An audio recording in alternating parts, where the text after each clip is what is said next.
अस्सलामुअलैकुम। Welcome to Let's academy. आज का हमारा टॉपिक है सेंटेंस। जैसे कि गुज़िश्ता क्लास में आप पढ़ चुके हैं कि हमने इंग्लिश में सबसे पहले पढ़ा था कि लेटर्स यानी कि अल्फ़ाबेट्स कितने होते हैं, दे आर ओनली 26। उसके बाद दूसरा टॉपिक था कि वर्ड्स कितने हैं, इंग्लिश लैंग्वेज में कितने किस्म के वर्ड्स हैं। तो हमने पढ़ा था कि इंग्लिश ज़बान में 9 किस्म के वर्ड्स हैं और उन 9 किस्म के वर्ड्स यानी कि पार्ट्स ऑफ स्पीच और उनकी डिटेल ये सब हम पढ़ चुके हैं। आज हमारा टॉपिक है सेंटेंस। तो what is a sentence? So basically a group of words which shows meaning as well as convey complete sense is called a sentence। यानी कि लफ्ज़ों का मजमुआ हो जो कि माना खेज हो, यानी कि जिससे माना मिले और साथ साथ उससे हमें बात पूरी समझ में आए, इसे हम कहते हैं sentence.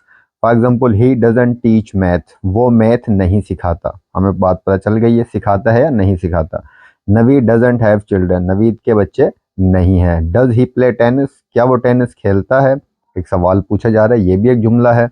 The train leaves every morning at 8 AM, train हर रोज सुबह 8 बजे निकलती है। Water freezes at 0 degree centigrade, पानी जो है वो 0 डिग्री सेंटीग्रेड पे जम जाता है। So these all are the types of sentence और एग्जाम्पल्स ऑफ सेंटेंस। यानी कि सेंटेंस अल्फाज हों, माना खेज हों और उससे सेंस भी पूरा आए, यानी कि बात भी पूरी समझ में आए, उस चीज़ को हम कहते हैं सेंटेंस। दूसरी चीज़ कि सेंटेंस के हिस्से कितने होते हैं, यानी कि सेंटेंस के पार्ट्स कितने होते हैं, कितने हिस्से एक सेंटेंस के होते हैं। तो बेसिकली सेंटेंस के सिर्फ 2 हिस्से होते हैं, एक को हम कहते हैं सब्जेक्ट, दूसरे हिस्से को हम कहते हैं प्रीडिकेट। तो सबसे पहले देखते हैं कि सब्जेक्ट क्या है। The subject of a sentence is the person, place और thing that the sentence is about. Subject का मतलब होता है कि ये जुमला किसके बारे में है, किसी शख्स, जगह या चीज़ के बारे में है। तो जिस चीज़ के बारे में सेंटेंस होता है उस चीज़ को हम कहते हैं कि ये सेंटेंस का सब्जेक्ट है। जैसे कि हमने कहा था कि Naveed doesn't have children, Naveed के बच्चे नहीं हैं, तो इसमें सब्जेक्ट क्या था? नवीद।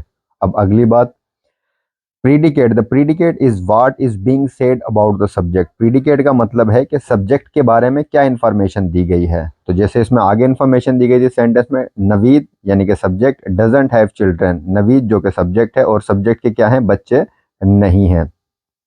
इसी तरह जैसे दूसरा sentence, the train leaves every morning at 8 AM, यानी कि जो ट्रेन है वो हर रोज सुबह 8 बजे निकलती है। तो द ट्रेन जिसके बारे में सेंटेंस है वो इसका सब्जेक्ट है और बाकी जो इसके ट्रेन के बारे में जो इन्फॉर्मेशन है, यानी कि सब्जेक्ट के बारे में जो इन्फॉर्मेशन है, वो कहलाती है प्रीडिकेट।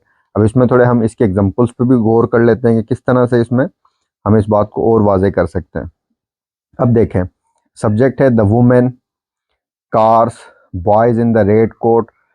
अच्छा, इसमें एक चीज़ आपने याद रखनी है, सब्जेक्ट एक वर्ड पे भी मुश्तमिल हो सकता है और एक से ज़्यादा वर्ड्स पे भी मुश्तमिल हो सकता है। और सब्जेक्ट में आम तौर पे नाउन या फिर प्रोनाउन यूज़ होंगे और इनको मॉडिफाई करने वाले वर्ड्स भी सब्जेक्ट में यूज़ हो सकते हैं। अब अगली बात कि प्रीडिकेट क्या होता है। प्रीडिकेट जैसे इसमें था द केक इज़ हॉट, अब द केक है वो सब्जेक्ट है, इज़ हॉट उसके बारे में इंफॉर्मेशन है, तो दैट्स वाई ये इसका कहलाएगा predicate. Cars are blocking all the parking spaces, अब जो कार है वो क्या है? सब्जेक्ट है और कार के बारे में इंफॉर्मेशन क्या है कि ये तमाम का तमाम पार्किंग स्पेस को कवर कर रही हैं। इसके बाद एक जुमला है the boys in the red coat, the boy in the red coat, red coat के अंदर जो लड़का है। अब देखें ये एक लफ्ज़ पे मुश्तमिल नहीं है, 1 2 3 4 5 6 अल्फाज पर मुश्तमिल है, लेकिन ये सब्जेक्ट कहलाएगा। क्यों? क्योंकि हमें बताया गया है कि जुमला किसके बारे में बताया जा रहा है, कि जुमला एक लड़के के बारे में और उस लड़के ने रेड कोट पहना हुआ है। उसके बारे में क्या इन्फॉर्मेशन है? उसके बारे में इन्फॉर्मेशन है is trying to find his toy, एक लड़का जो कि रेड कोट में है वो अपना खिलौना ढूंढने की कोशिश कर रहा है। सो बेसिकली एक सेंटेंस जो है is a group of word और उसमें हमें मीनिंग भी मिलनी चाहिए as well as complete sense भी मिलना चाहिए, तो उसे हम कहते हैं सेंटेंस। और सेंटेंस के पार्ट होते हैं 2, एक होता है सब्जेक्ट और दूसरा पार्ट हम कहते हैं प्रीडिकेट। आमतौर पे आपने देखा होगा सेंटेंस को हम यूँ समझते हैं, subject plus verb plus object, ये एक होता है आपका सेंटेंस। लेकिन बेसिकली इनिशियली सेंटेंस के सिर्फ 2 ही हिस्से होते हैं, एक सब्जेक्ट और ये वाला जो पूरा हिस्सा जिसमें वर्ब और ऑब्जेक्ट आता है, इसको हम कहते हैं प्रीडिकेट। होपफुली कि आपको ये क्लियर हो गया होगा कि सेंटेंस के बेसिकली 2 पार्ट हैं, एक सब्जेक्ट और दूसरा प्रीडिकेट। सब्जेक्ट जिसके बारे में सेंटेंस है और प्रीडिकेट सब्जेक्ट के बारे में जो इन्फॉर्मेशन है। थैंक्स फॉर वॉचिंग, मिलते हैं नेक्स्ट वीडियो में। अस्सलाम वालेकुम वरहमतुल्लाह।